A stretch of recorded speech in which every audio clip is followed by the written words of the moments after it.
Okay, so we've now got the machine suspended, in our case from the forklift, in your case from a crane. If you look along the extension bars, there's a natural arc to the assembly. That's designed that way, don't be alarmed. And when you lift the panel will also flex slightly along the length of there. So you're ready to start, use the machine. I'm going to switch this on now by pushing this, and you'll hear some noises for a few seconds and I'll stop talking.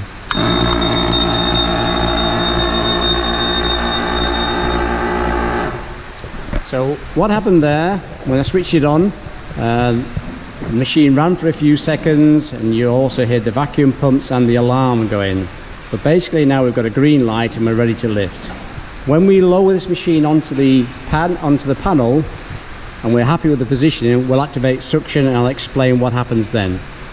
Now, unfortunately, we don't have a KS2000RW panel. We're just using a couple of short panel lengths to simulate the lift. But we'll talk about the panels in a while.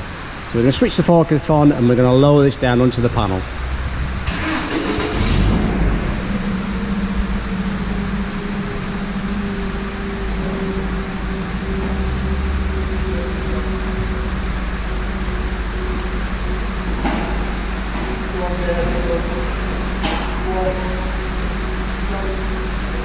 Okay, so when you're lowering the machine down to the panel, you need to lower it sufficiently so all the suction pads, all 8 suction pads, are in close contact with the panel surface, and there's some slack on the outer 2 chains,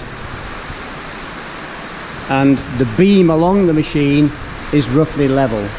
If you don't lower it down enough, you won't have enough compression on the seals to get suction.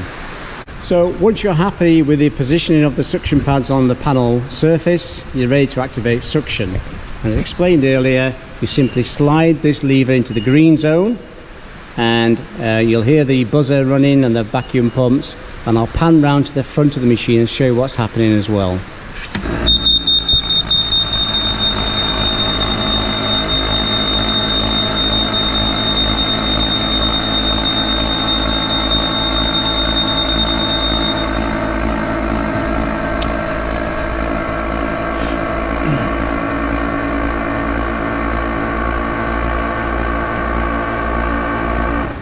So what happened there, when I moved the lever into the green position, the suction pads were activated, and you'll notice that this dial, the vacuum gauge, started rising through the red zone and finally got into the green zone.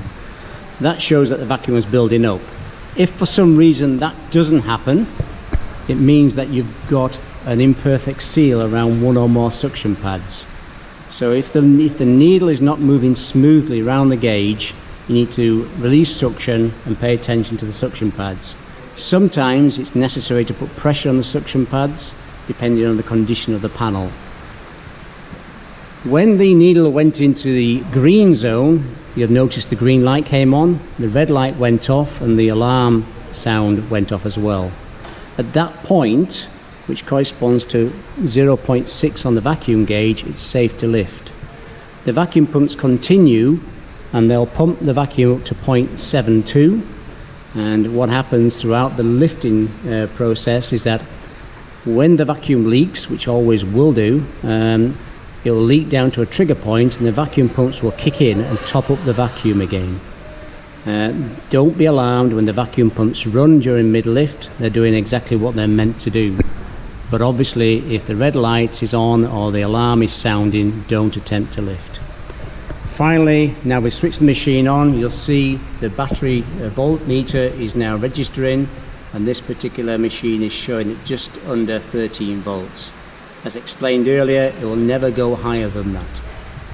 Okay, and obviously when you come to release suction later on, just to explain again, you just pull the pin and slide that into the red zone. And as soon as you do that, you probably heard the machine venting there. The vacuum gauge just drops away and the machine just releases suction on the panel. So obviously you don't release suction until you're happy that the panel is in position and it's retained securely. Just going to put the vacuum back on again, and we're just going to do a quick lift.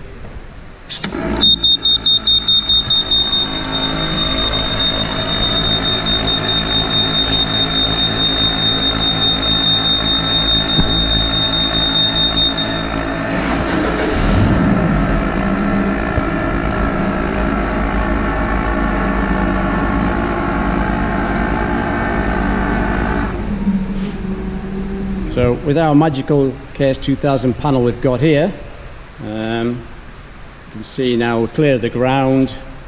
This will be exactly the same if it was a continuous panel. At this stage, the last thing you do before you lift it off the stack, you're going to raise it slightly off the stack, but then you've got to put the secondary safety straps around the panel at both ends. Now these safety straps are not optional, it's part of the system and they must be used. So the strap goes under the panel, clips into the retaining pin and is tensioned at the other side. You need it tight enough so that there's no slack hanging down below the panel, but not over tight. You need to be able to pull the pin and release it quickly. Once those are tensioned, you shouldn't have to re-tension them between lifts. So when you lift this onto the roof now, the safety straps secure at both sides. When you come to lower it down into position, when you're a foot or so above the purlins, you need to release the safety straps by pulling the pin. Pull the strap away from underneath the panel so it's clear of any panel joints, it's not going to foul on anything. Then continue to lower the panel into position. When you're happy with the panel in position and it's secure, obviously you can release suction at that stage.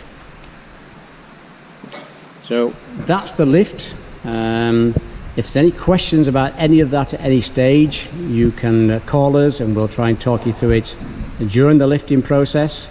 Now we're going to stop this video, then I just want to explain a little bit about the KS2000RW panel on another short video.